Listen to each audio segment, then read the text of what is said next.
বন্ধুত্ব, ভালোবাসা বা যে কোনো সম্পর্কে ভালোবাসলেই ক্ষমা করতে নেই, এটা কিন্তু একদম ঠিক নয়।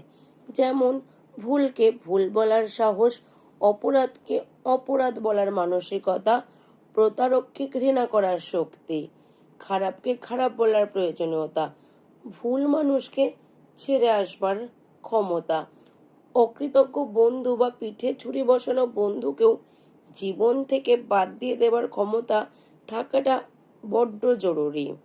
কারণ কখনো কখনো নিজের ব্যক্তিত্ব, সততা, আত্মসম্মানবোধ ও নিজস্বতাকে শ্রদ্ধা করবার জন্য হলো সে যতই কষ্ট হোক না কেন সব ছেড়ে দিতেই হবে। কারণ নিজের আত্মসম্মান সবার আগে।